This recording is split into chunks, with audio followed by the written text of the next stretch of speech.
They they had a guy, a coal miner, that talked to a friend of Richard Wolff's, and,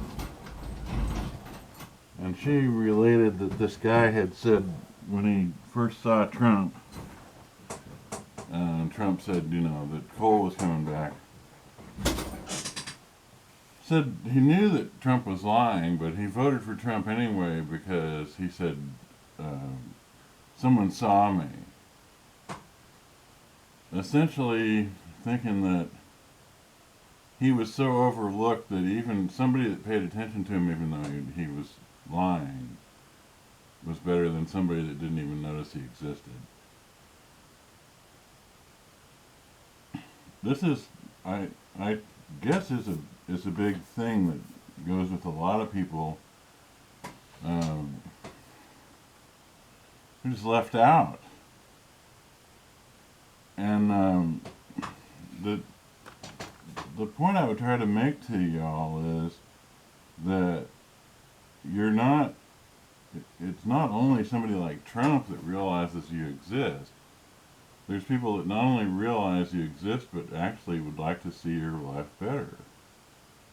And that's what Bernie was about. Um, so Bernie's gone, but we still got the Green Party, and we've still got socialists. And I've been a socialist since 1970. I don't think I'm going to change. We've stuck it out. Um, the last time we were really successful was getting the New Deal in, and the oligarch class has taken the New Deal away piece by piece, and they've gotten most of it already. They haven't gotten Social Security yet, but they're trying.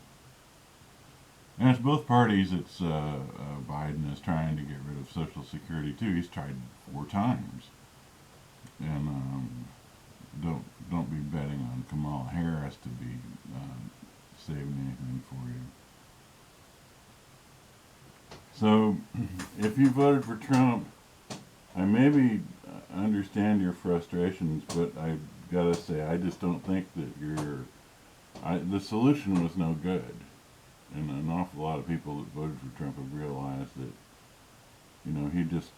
he let them all down. He didn't do any of the stuff he said he was going to do, and somehow he got people fired up, and they got them to make emotional decisions instead of thinking. And I'm a working class guy, and I've been a worker all my life, and I know that you're not you're not dumb. It's a matter of what you may not be sharp about politics, but you're. Um, I don't think that you can say people voted for Trump because they were dumb. I think they didn't. They didn't use uh, the brains they do have. I think that's probably true. They let themselves be carried away by a demagogue. Is actually what the guy is. Well, the thing is, as you look on to see what you're going to do next, um, Trump and the right-wing Republicans are all, and that's the billionaire class itself. They're not going to do anything for you. And people are going to turn around to the Democrats. Hey, don't try to sell me a Democrat. Well, yeah, I agree with you. I'm totally agree with you. Biden is nothing. He's no good at all. He's got 131 billionaire donors. The Democratic Party, they certainly cheated on the primary election, but I think I give the prize to the Republicans for cheating on general elections, to their gerrymandering. They have a district that looks like a lizard with 2 tails, and you look at it, hey, there's a lizard with 2 tails. Well, that's really something. Now look at the shape of that district. but you got to realize that that's like a dragon. That's this evil monster that's taking your vote away from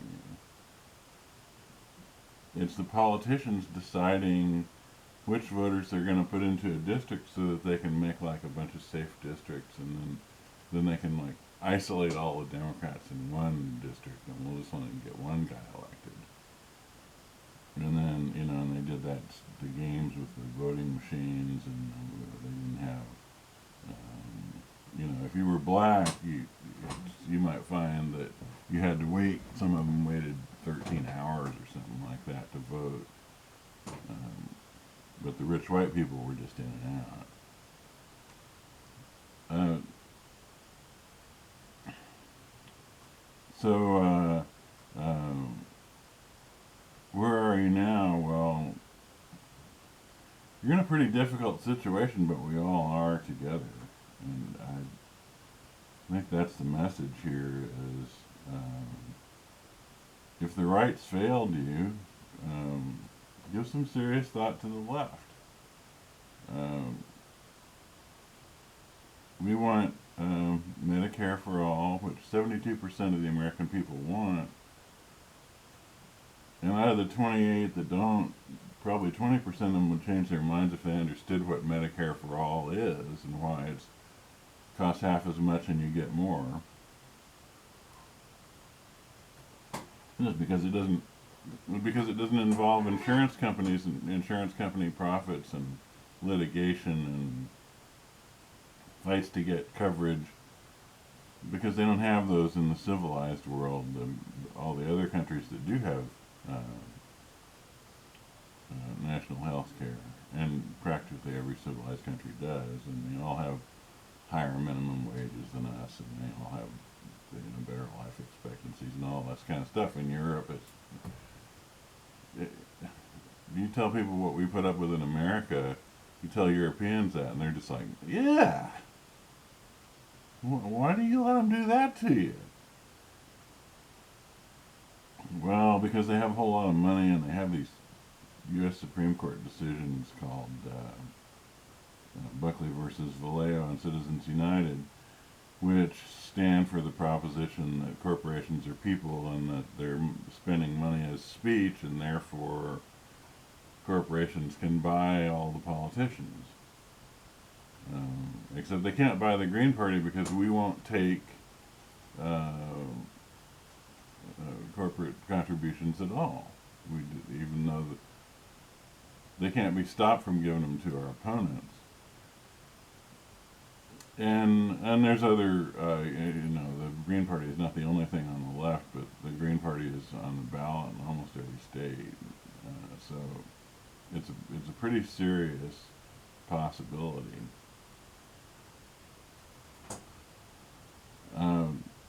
The New Deal, we can get those things back, and that's what we need, is to get those things back. We don't need to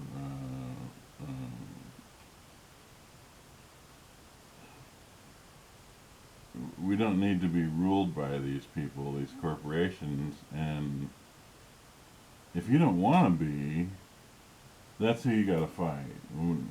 We've got to be together against the corporations and for the people, because it's the only way.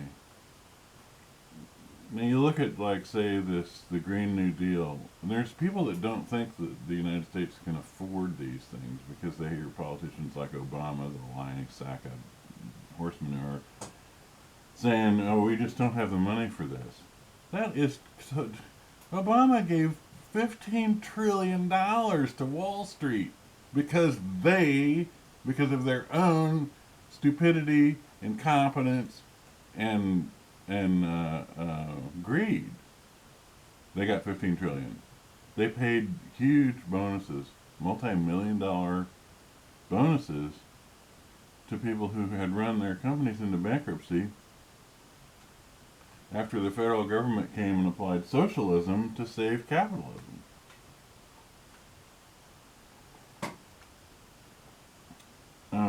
Understand enough modern monetary theory that you realize that public money, deficit spending is public money.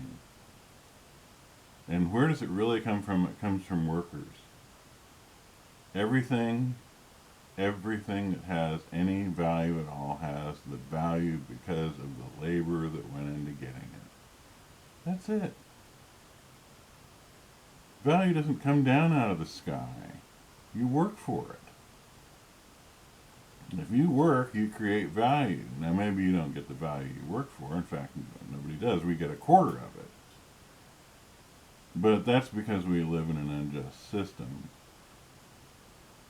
So when those corporations got those bailouts, that was a direct transfer of money from your pockets or from the government's pockets, which were filled with your work. It was to the rich people. And now they're doing it again. And they had this thing, you know, they just had Trump had this giant tax cut. And huge wealth transfer to the rich. And that's why the poor are getting poorer and the rich are getting richer. And it's getting in the United States to be worse than it is in most of the third world. This country is totally nuts. Well, we can stop it. We just have to all get together and say, no, we're not doing this. You can't. And they'll say, shut up or we'll fire you. And we'll come back and we'll say, okay, we're just going to put the whole country on strike. You wanted to screw with labor? Okay, yeah, okay. Come on, bring it on. And we'll just, you won't be able to get anybody to drive a truck. You won't be able to move stuff on the highway. The railroads will be closed. Ports will be closed. Airports will be closed. Nothing. And they think that one worker who is a farmer can't somehow get food to other workers who do other stuff. And it's wacky. And we don't need Wall Street so that we can buy a sack of wheat. It's not, before there was corporations, there were people that grew wheat and that other people could eat, and they had ways of exchanging it that didn't involve a commodities market with futures and all that kind of stuff. We simply have to put them out of business. We've got to get rid of the financial sector. The financial sector is the problem. It doesn't produce anything at all. It's a parasite. We've got to shut it down.